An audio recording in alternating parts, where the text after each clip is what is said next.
खटवांग की वंश परंपरा में महाराज अम्बरीश का पावन चरित्र आता है। नभग से नाभाग और नाभाग के अम्बरीश। नभग, महाराज नभग चले गए थे गुरुकुल, और जब वापस आए तो उनके भाइयों ने आपस में बंटवारा कर लिया और अपने भाई का हिस्सा नहीं रखा। मांगने पर कहा कि तुम्हारे हिस्सा में पिताजी बचे हैं। कहा ये कोई हिस्सा है? पिताजी कोई हिस्सा होते हैं? पिताजी ने कहा कोई चिंता मत करो, यहीं पास में एक यज्ञ हो रहा है। वो 6वें दिन की विधि को नहीं जानते थे, वह विधि हम तुम्हें बता रहे हैं,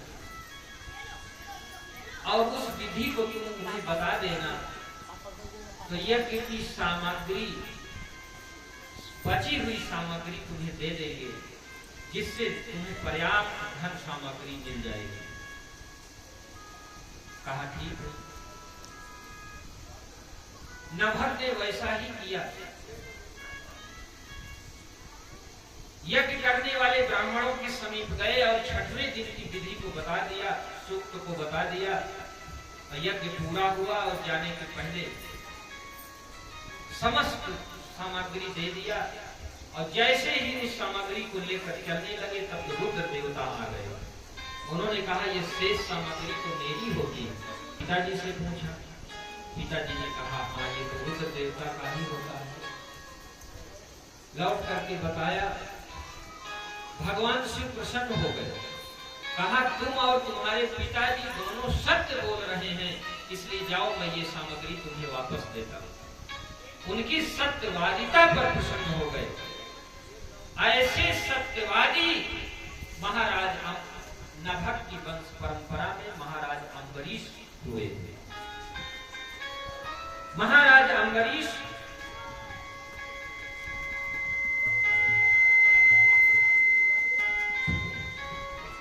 राजा अम्बरीश एक ऐसे राजा, चक्रवर्ती सम्राट है, लेकिन उनका मन भगवान कृष्ण के चरणों में रहता।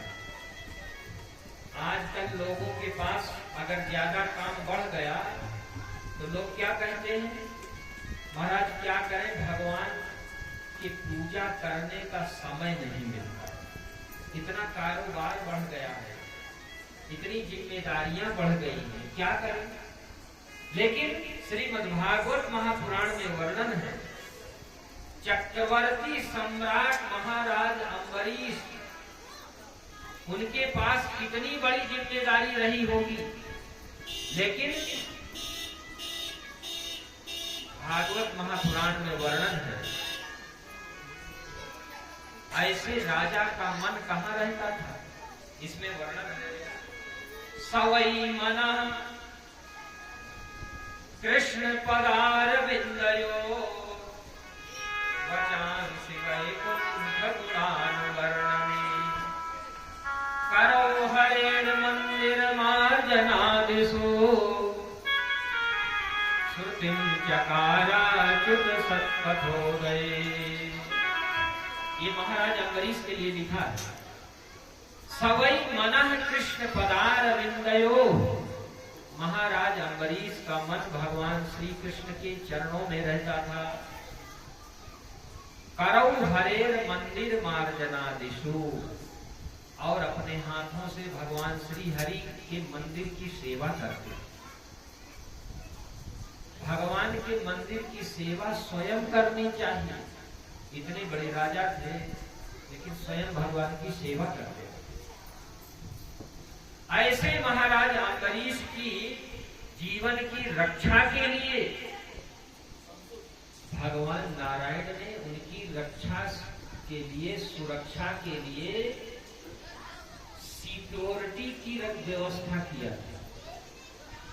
जैसे आजकल सिक्योरिटी की व्यवस्था होती है कि नहीं होती, तो महाराज अम्बरीश की सिक्योरिटी की व्यवस्था कैसी थी? किसी आदमी की नहीं, सुदर्शन नियुक्त थे। सुदर्शन चलता, स्वयं सुदर्शन। महाराज अम्बरीश के राजभवन में सुदर्शन की नियुक्ति थी भगवान की तरफ से। ऐसे महाराज अम्बरीश की परीक्षा लेने के लिए कौन आया? दुर्वासा ऋषि आए।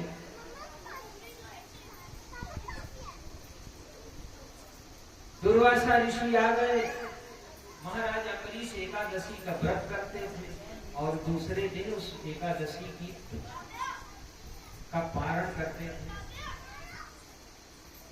दुर्वासा जी आ गए और कहे कि हम सरयू जी स्नान करने जा रहे हैं। अब सरयू जी स्नान करने चले गए। अब वो तो परीक्षा लेने आए थे, अभी तक स्नान करके आए नहीं और इधर द्वादशी पूरा होने वाली है। अब क्या करें? ऐसी परिस्थिति में विद्वान आचार्यों से पूछा महाराज अम्बरीश ने, तो कहा भगवान शालिग्राम का चरणामृत लेकर के व्रत पूरा किया जा सकता है, अतिथि का सम्मान भी हो जाएगा।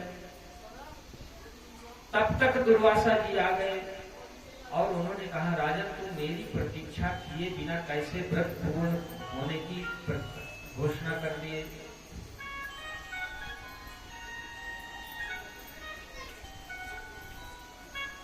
नाराज हो गए, कुपित हो गए।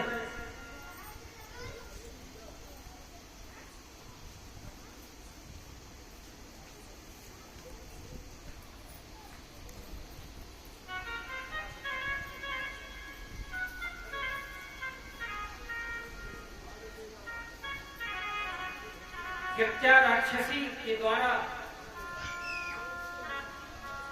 महाराज अम्बरीश को नष्ट करना चाहते थे, लेकिन महाराज अम्बरीश भगवत भक्त थे, वो निर्भय थे। भगवान का सुदर्शन जो नियुक्त था, महाराज अम्बरीश ने उनसे अनुनय विनय किया और वो सुदर्शन दुर्वासा जी के देखते ही देखते उस कृत्या को भी नष्ट किया और दुर्वासा जी का पीछा कर दिया। दुर्वासा जी ने सोचा ये क्या हो रहा है।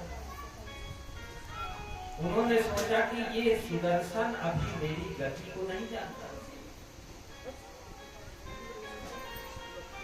वो अन्य लोगों के लिए चल दिए, किसी लोक में उनकी रक्षा नहीं हुई।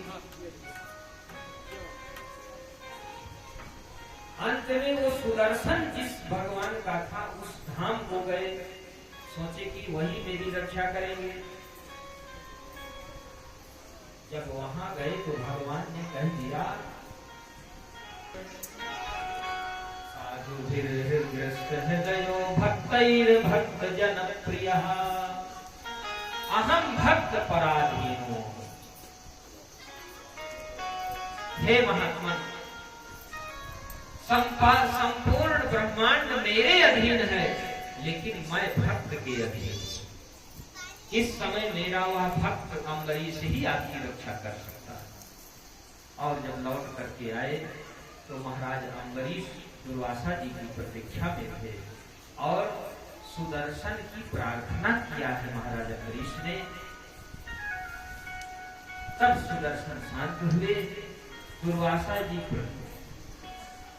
परीक्षा लेने आए थे और महाराज अम्बरीश की प्रशंसा करते हुए वापस गए। एकादशी की इतनी बड़ी महिमा है। महाराज अम्बरीश एकादशी का व्रत करते थे एकादशी का व्रत हम सभी को करना चाहिए। एकादशी का व्रत जो भी मनुष्य करता है वह भगवान की धाम का अधिकारी होता है। एकादशी तिथि को संसार का जितना भी पाप होता है वह अन्न में स्थित होता है।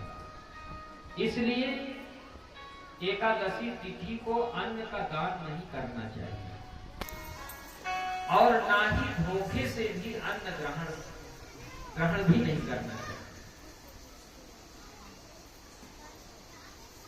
एकादशी तिथि महान तिथि, जितने भी व्रत हैं अगर एकादशी व्रत का पालन कर लिया तो सभी व्रतों का फल प्राप्त हो जाता है। इसलिए हम सबको एकादशी व्रत का पालन अवश्य करना चाहिए। बोलिए एकादशी महारानी